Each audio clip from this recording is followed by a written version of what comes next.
Lieutenant Commander Kang Minho rubbed his tired eyes as he stared at the endless rows of data streaming across his monitor. The Deep Space Monitoring Station Aegis 7 was quiet at this hour, floating in the dark void between star systems. Most of the crew was asleep, but Minho had the night shift watching for signals from across the galaxy. He had been doing this job for 3 years now. Every day was the same, watching alien communications, listening to trade reports, and making sure no pirates were planning attacks on human colonies. It was boring work, but someone had to do it. Humans like him were good at this kind of simple job, or so the other species always told them.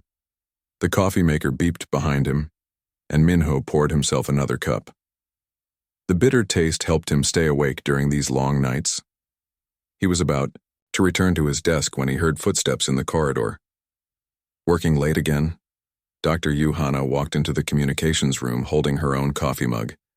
She was the station's language expert, able to speak dozens of alien languages. Like most humans on the station, she worked the jobs that other species found too simple or boring.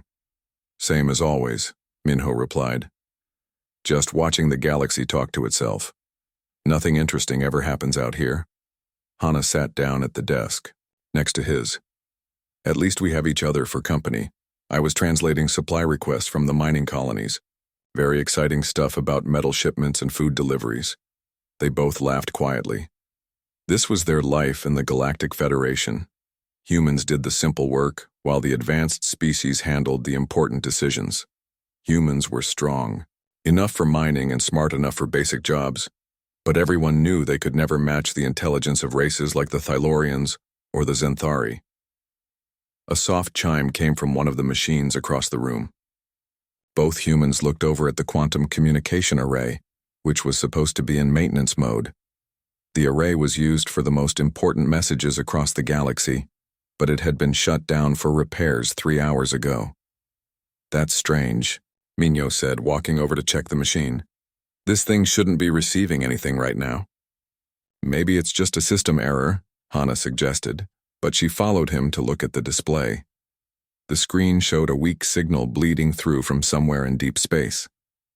It was encrypted heavily, using patterns that Minho had never seen before. The signal was broadcasting on a frequency that was supposed to be reserved for high-level Federation business only. Should we report this? Minho asked, but something made him hesitate. The signal felt different somehow, more secretive than the usual government communications. Before Hana could answer, the door opened and Petty Officer Lee Jiwoo walked in. The young engineer was supposed to be fixing the cooling systems on deck 5, but she looked excited about something.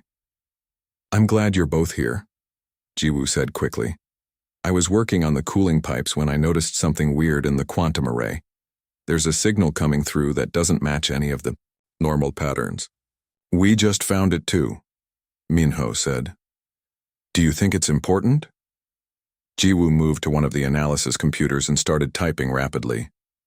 Her fingers flew over the keys as she ran the signal through different programs.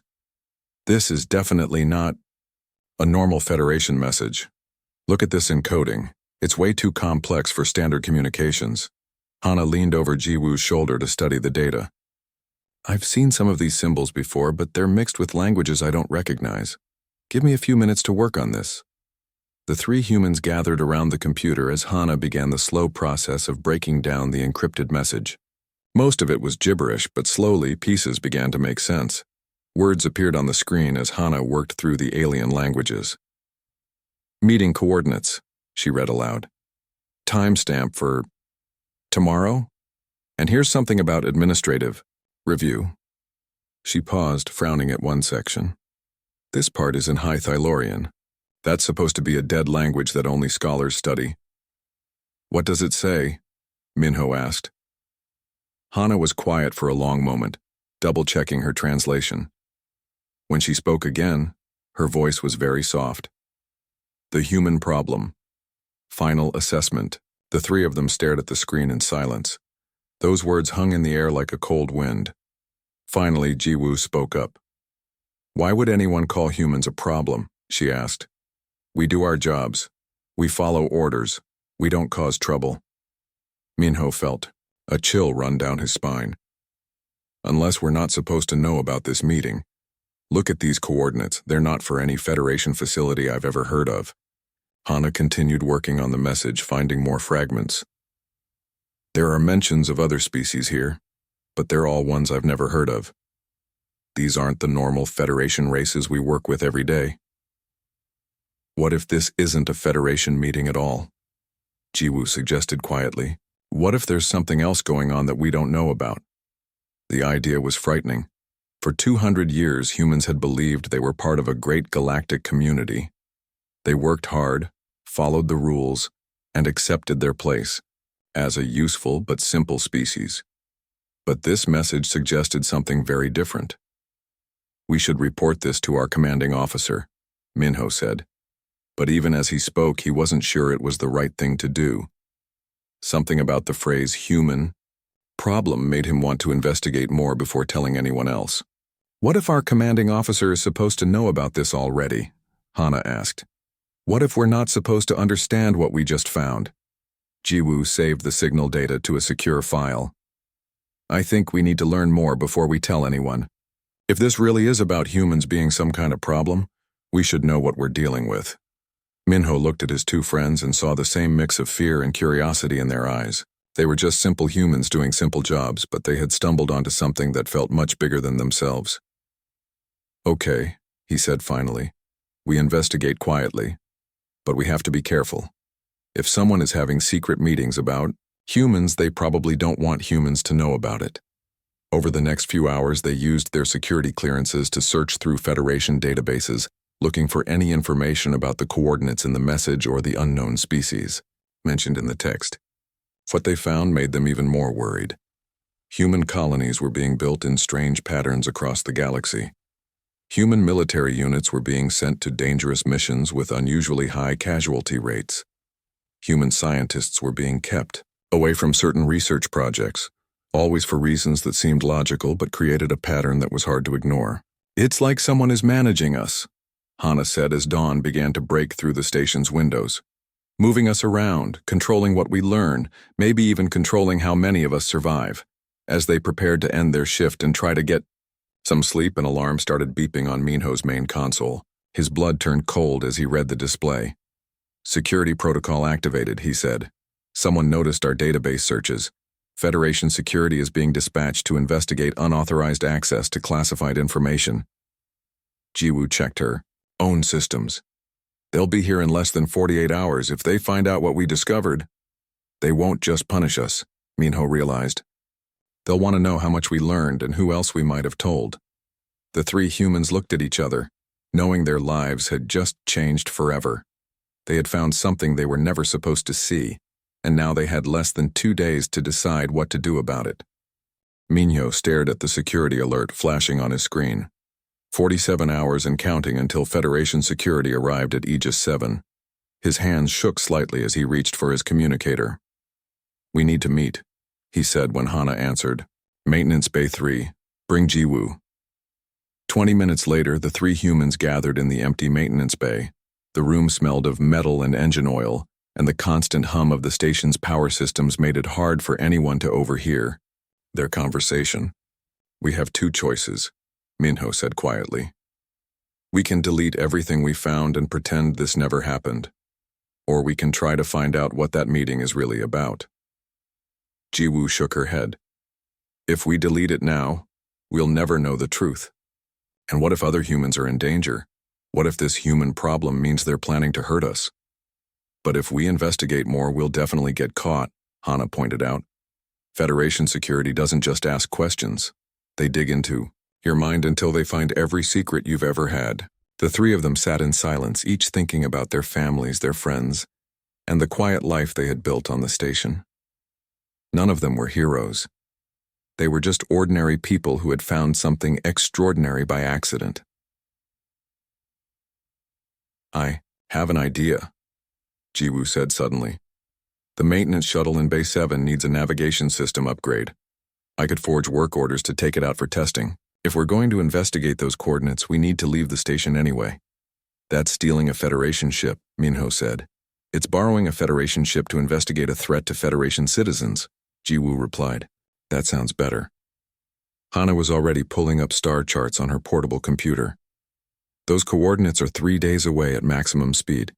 We could get there, see what's happening, and get back before anyone notices we're gone.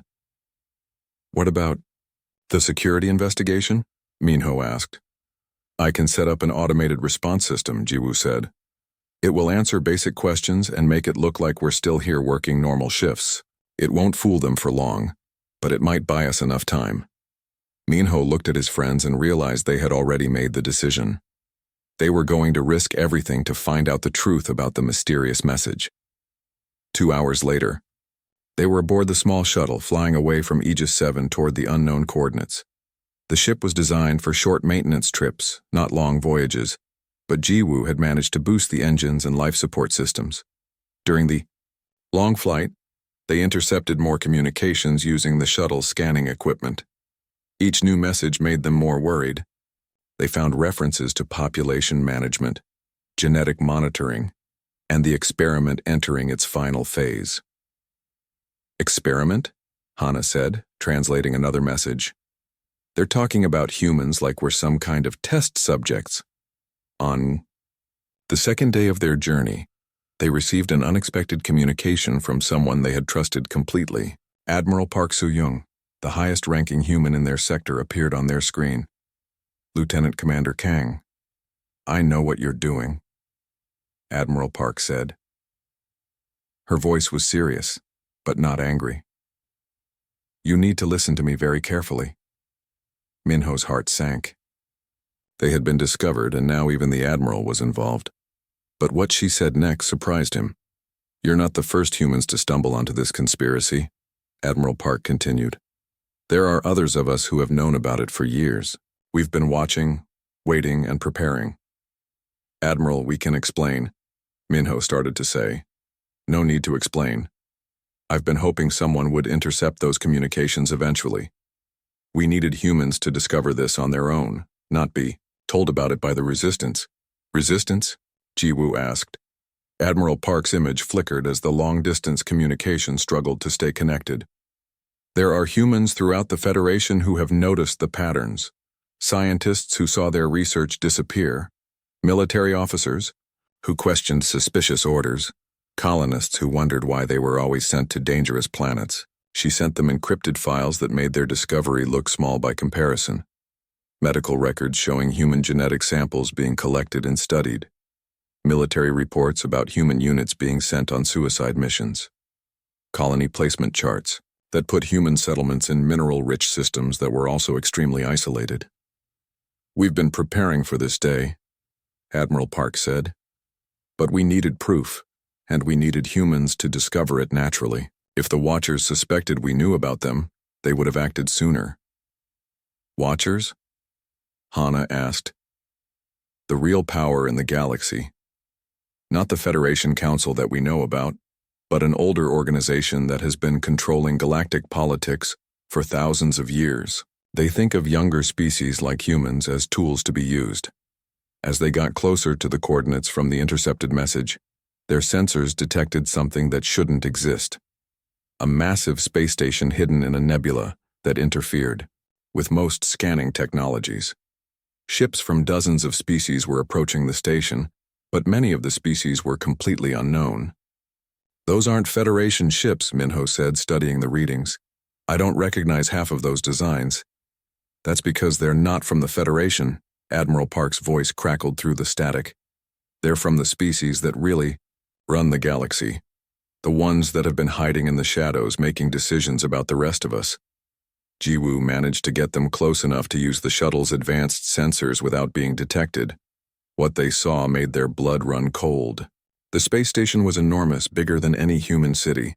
Ancient-looking ships docked alongside vessels with technology that seemed impossibly advanced. How do we get inside? Hana asked. Very carefully, Admiral Park replied. I'm sending you stealth technology that our Resistance has been developing. It won't make you invisible, but it will make you harder to notice. As they prepared to infiltrate the station, Minho couldn't help but think about how much their lives had changed in just a few days. They had gone from simple Federation workers to rebels investigating a conspiracy that seemed to involve the entire galaxy. The stealth system that Admiral Park sent them was amazing technology, far more advanced than anything humans were supposed to have. It made Minho wonder how long the Resistance had been preparing for this moment. "Remember," Admiral Park said as they approached the station, "you're not just investigating for yourselves anymore. Every human in the galaxy might depend on what you learn in there." They docked at a maintenance port that seemed to be mostly automated. The station's security systems barely noticed their small shuttle among all the larger ships arriving for the meeting. As they made their way through the corridors, they saw aliens they had never imagined existed. Some looked like living energy contained in mechanical suits. Others were so ancient that their forms seemed to shift and change as they watched. All of them carried themselves with the confidence of beings who were used to having absolute power. "This is it," Hana whispered, as they found a hidden observation post overlooking the main meeting chamber. "We're about to learn what they really think of humans." The chamber below them was filling with representatives from across the galaxy. But these weren't the familiar aliens from the Federation. These were the real rulers, the ancient species, that had been making decisions about younger races for millennia. At the center of the chamber stood a being that seemed older than the stars themselves. When it spoke, its voice carried the weight of eons. "The human problem has reached a critical stage," the ancient being said. "After 50,000 years of careful development, we must decide their fate. Are they ready to fulfill their purpose, or have they become too dangerous to control?"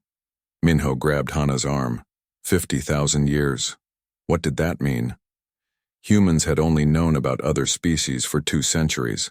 How could this conspiracy be so old? The answer came as the meeting continued, and what they heard changed everything they thought they knew about human history, human nature, and humanity's place in the galaxy. The ancient being in the center of the chamber raised what might have been an arm, and the entire assembly fell silent. Minho, Hana, and Jiwoo pressed closer to their hidden observation window, knowing they were about to hear something that would change their understanding of everything. "Council Prime Veltar will now present the human assessment," announced a mechanical voice that seemed to come from the station itself. The ancient being stepped forward, and when it spoke, its words felt like they carried the weight of thousands of years. 50 millennia ago, we faced extinction. The Devourers came from beyond our galaxy, consuming every species they encountered. They fed on psionic energy, growing stronger with each mind they consumed. Images appeared in the air above the assembly, showing battles from an ancient war. Minho saw ships and weapons that looked nothing like current technology, fighting against dark creatures that seemed to eat light itself. Every advanced species in our galaxy possessed psionic abilities. Veltar continued. "Our telepathy, our ability to move objects with thought, our connection to the cosmic mind, all of these made us perfect food for the Devourers. We were helpless against them." More images showed planets going dark as the Devourers consumed entire civilizations. Hana grabbed Minho's hand as they watched worlds die in silence. "In desperation, we created a weapon," Veltar said. "Not a ship or a bomb, but a species. We needed beings with 2 specific traits: complete immunity to psionic influence and the ability to adapt and innovate under extreme pressure." Jiwoo gasped softly as she realized what the ancient being was saying. Minho felt his world spinning as the implications hit him. "We took a primitive species from a small planet and changed them genetically. We made them immune to all mental manipulation, but we also made them aggressive, creative, and able to learn quickly from conflict. We planted them on Earth and guided their development through carefully planned challenges." The chamber filled with images of human history, wars, disasters, and struggles that had shaped humanity for thousands of years. But now they looked different, like they had been planned and controlled by outside forces. "We bred them for war," Veltar continued. "Every major conflict in human history was designed to make them stronger, smarter, and more aggressive. We wanted perfect warriors who could fight the Devourers without being consumed by them." A reptilian being near the front of the assembly spoke up. "And now they have exceeded all parameters. Their technological development has accelerated beyond our projections. They create new solutions to problems faster than any species we have recorded. That is the problem, Veltar replied. We designed them to be weapons, but they developed something we never intended: empathy. They form emotional bonds, not just with their own kind, but with other species. They solve conflicts through cooperation instead of domination. Another alien, this one looking like a floating crystal formation, pulsed with different colors as it communicated. Our recent tests show that humans are beginning to inspire other species to resist their natural limitations. This was not part of the design. Minho realized that the tests probably meant the dangerous missions human military units had been sent on, and the high casualty rates that had seemed like bad luck. Furthermore, Veltar continued, long-range sensors have detected the return of the Devourers. They are approaching from the Galactic Rim, and we estimate their main force will arrive within 2 standard years. The assembly erupted in what might have been conversation, though it involved colors, sounds, and energies that the hidden humans couldn't understand. Finally, Veltar restored order. We have 3 options, the Ancient being announced. First, we activate the genetic triggers implanted in all humans. This will suppress their emotional responses and enhance their physical abilities, turning them into the perfect weapons we originally designed. Second option, asked a voice from somewhere in the assembly. We eliminate the human species entirely. They have become too unpredictable to control, and they might inspire other species to rebel against the natural order. We face the Devourers with conventional weapons and accept the casualties. And the third option? This voice sounded almost afraid to ask. We reveal the truth to humanity and ask for their help as equals. But this risks losing all control over them, and they might refuse to fight or might demand changes to the galactic order that would undermine thousands of years of careful management. The debate that followed was terrifying to listen to. These ancient beings discussed humanity's fate like they were talking about broken equipment that might be repaired or thrown away. Some argued that humans were too valuable to destroy, pointing out that human innovations had already improved technology across the Federation. Others insisted that humans were becoming dangerous, inspiring lower species to question their place in the galactic hierarchy. The genetic triggers are ready for activation, reported a being that looked like it was made of liquid metal. We have transmission stations throughout human space. We can begin the process immediately. How many humans will survive the transformation? Asked Veltar. Approximately 60%. The others will die from genetic shock, but their sacrifice will ensure that the survivors become perfect warriors, without emotional weakness. Hana covered her mouth to keep from making a sound. They were talking about killing almost half of humanity, to turn the rest into emotionless weapons. During a brief break in the proceedings, the 3 humans heard footsteps approaching their hiding place. They had been discovered, but instead of alien guards, they found Kim Jae-hyun, a human they had never seen before. He wore the uniform of a Federation scientist, but his equipment looked far more advanced than anything humans were supposed to have. "Don't be afraid," he whispered. "I'm with Admiral Park's resistance. We've been monitoring this meeting through you." "How?" Minho asked. "We've been preparing for this day for decades. We have technology they don't know about, and we have allies. Among the species they consider inferior." He handed them small devices that looked like communication badges. "These will keep you connected to our network." "What's the Resistance's plan?" Jiwoo asked. "We're not going to let them activate those genetic triggers," Kim said firmly. "And we're not going to let them eliminate humanity either. But we need more information about their capabilities and timeline."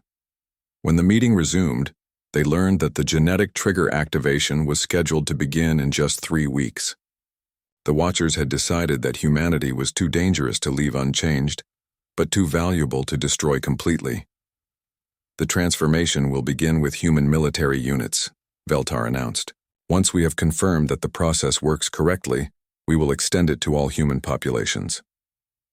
But then something unexpected happened. An alarm started sounding throughout the station, and new images appeared showing the outer rim of the galaxy. The Devourers hadn't waited 2 years to return. They were already here, infiltrating the frontier colonies and beginning their consumption of psionic species.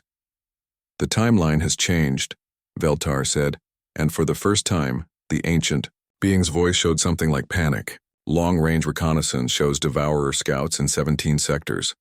They are moving faster than our projections indicated. The assembly erupted in chaos. Some beings demanded immediate activation of the human genetic triggers. Others argued for evacuation of core worlds. A few suggested immediate extermination of all psionic species to deny the Devourers their food source. How long before their main force arrives? Someone asked. Months, not years, came the reply. And our conventional defenses are not ready. We need the human weapon now. Kim grabbed the 3 humans and started leading them toward an exit. We need to leave immediately. Once they realize how desperate the situation is, they'll start the genetic activation process within days, not weeks. As they made their escape, Minho could hear the ancient beings arguing about the fate of humanity and the approaching threat of the Devourers. Everything they had believed about their place in the galaxy was wrong, and now they were caught between 2 impossible choices: become weapons or face extinction. But Kim's confidence suggested that the human resistance had been preparing for this moment longer than anyone realized, and they might have options that neither the Watchers nor the Devourers expected. Kim Jae-hyun led them through maintenance corridors as alarms continued to sound throughout the ancient station. Behind them, they could hear the Watchers arguing in languages that hurt their ears to listen to. How long have you known about all this? Minho asked as they reached their shuttle. Some of us have suspected for decades, Kim replied while helping Jiwoo start the engines. Human scientists kept making discoveries that would disappear. Military officers received orders that made no strategic sense. Medical researchers found genetic modifications in human DNA that shouldn't exist.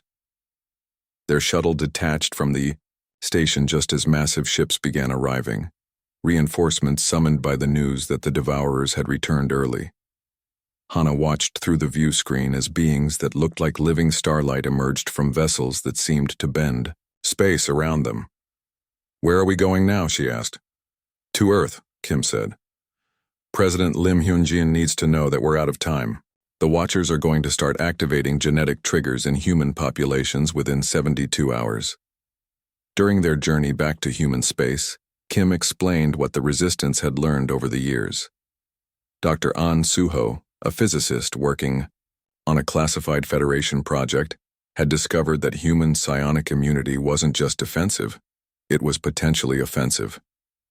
When humans work together in groups, we create what Dr. An calls null zones, Kim explained. Areas where psionic abilities simply don't function. We think this might be why the Watchers are so afraid of us forming emotional bonds with other species. "How does that help us fight the Devourers?" Jiwoo asked. "The Devourers coordinate their attacks through psionic networks. If we can disrupt those networks, they become just individual creatures instead of a unified swarm. But we need a lot of humans working together to create large enough null zones." They arrived at Earth to find the planet in controlled chaos. President Lim Hyun-jin had declared a planetary emergency, and human military forces were mobilizing for an unknown threat. But not all humans were following government orders. "Half of our people are undergoing genetic changes," Admiral Park told them during an emergency briefing at the Resistance headquarters hidden beneath Seoul. The Watchers started early activations in military units yesterday. The soldiers are becoming stronger and faster, but they're also losing their ability to feel empathy or form emotional connections. Through the conference room windows, they could see human soldiers patrolling the streets. But something was wrong with them. They moved with perfect efficiency, but their faces showed no emotion, no recognition of the people around them. "Dr. An's immunity treatments can prevent the genetic triggers, but we have to reach people before the activation process begins," Admiral Park continued. "Once it starts, the changes seem to be permanent." Captain Oh Seung-min entered the room, still, wearing his military uniform but with equipment that clearly wasn't standard Federation issue. "I've got bad news from the frontier colonies. The Devourers aren't just scouting anymore, they're attacking. 3 colonies have gone completely dark in the past 24 hours. "What about our defenses?" Minho asked. "Useless," Captain Oh replied grimly. Everything the Federation military knows about warfare is based on psionic tactics. Energy shields designed to stop mental attacks, weapons that target enemy telepaths, formations that rely on psychic coordination. None of it works against creatures that fight with claws, acid, and overwhelming numbers. Commander Beijun's report was even more disturbing. She had led the first human fleet to engage Devourer scouts, and what her ships found changed everything they thought they knew about the enemy. The Devourers aren't just immune to our weapons, she explained through a damaged communication link from her flagship. Our presence seems to confuse them. They kept trying to feed on our minds, but when that didn't work, they became disorganized and easier to fight. Did you win? Hana asked. We drove them off, but barely, and that was just a small scouting force. The main swarm is still coming, and it's bigger than anything the Watchers faced 50,000 years ago. Dr. An Suho appeared on their screen from his laboratory, where he had been working non-stop to develop better immunity treatments. I've made a breakthrough, he said, looking exhausted but excited. The null zones that humans create aren't just defensive, they can be weaponized. He showed them recordings from recent battles where human military units had fought alongside other Federation species. In every case, the presence of humans seemed to enhance the abilities of their alien allies while disrupting enemy psionic attacks. It's like humans act as amplifiers, Dr. An explained. We don't just block psionic abilities, we can help other species overcome their own limitations when we work together. But the situation was getting worse by the hour. Reports came in from across human space showing the effects of the genetic activation program. Entire colonies were changing, with humans losing their emotional connections to family and friends, as they transformed into the weapons the Watchers had originally designed.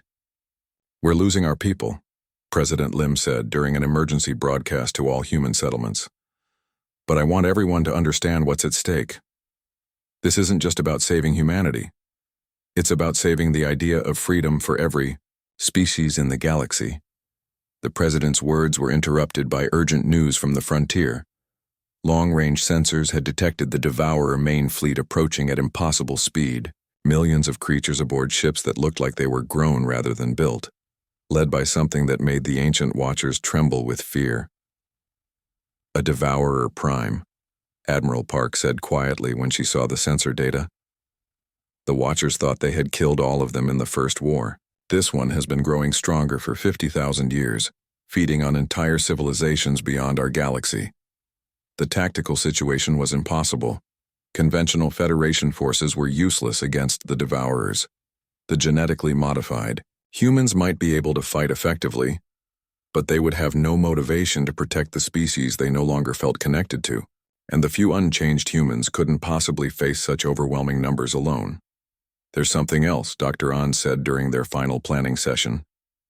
My research suggests that the genetic modifications made to humans 50,000 years ago weren't just about psionic immunity.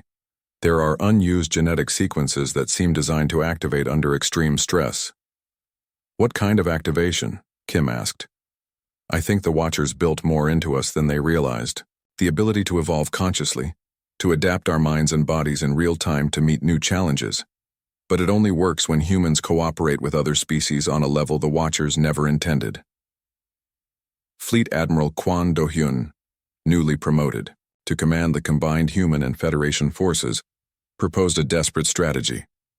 Instead of fighting the Devourer fleet directly, they would allow it to advance deep into Federation space, while human teams worked to awaken this evolutionary potential in mixed-species crews throughout the galaxy. It's suicide, Captain O pointed out. Human colonies will be destroyed while we're experimenting with theoretical genetic abilities. Human colonies are going to be destroyed anyway, Admiral Kwon replied. At least this way, we might discover something that gives the galaxy a fighting chance. The plan required enormous sacrifices. Human settlements volunteered to serve as bait, drawing Devourer forces away from the research stations where Dr. An's teams worked to unlock humanity's hidden potential. Human military units engaged in desperate holding actions to buy time for the evolution process to complete. But as the process began, something unprecedented started happening throughout Federation space. The cooperation between humans and other species was creating changes that went far beyond what anyone had expected. Species that had been enemies for centuries found themselves working together seamlessly. The rigid social hierarchies that had dominated galactic politics for thousands of years were crumbling as beings discovered they could transcend their biological limitations. As the Devourer Prime and its massive fleet approached the galactic core, both sides prepared for a confrontation that would determine not just the fate of humanity, but the future evolution of consciousness itself. The final battle was approaching faster than anyone had hoped.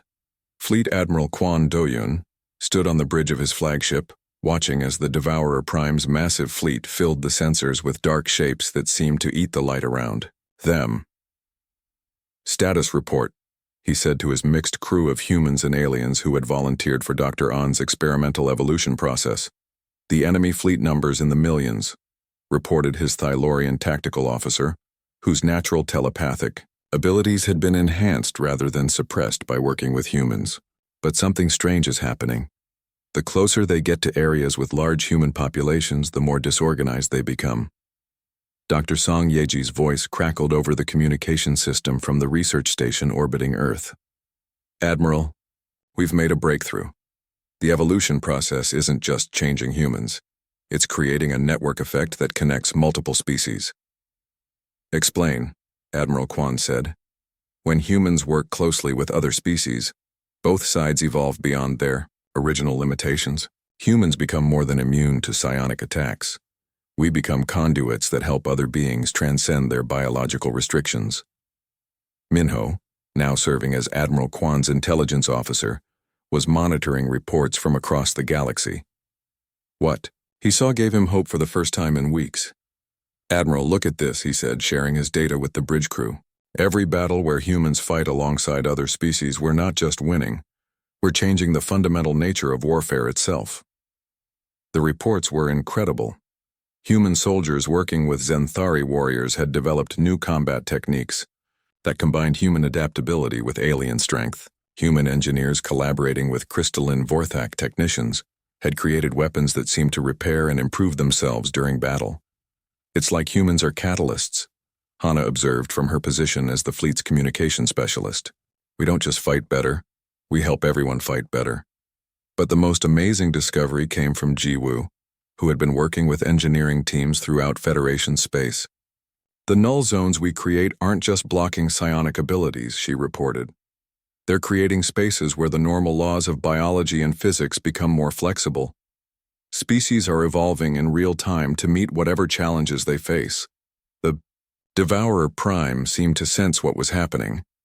Its attacks became more desperate and vicious as it realized that its primary advantage, the ability to consume psionic energy, was not only useless against humans but was being turned into a weakness.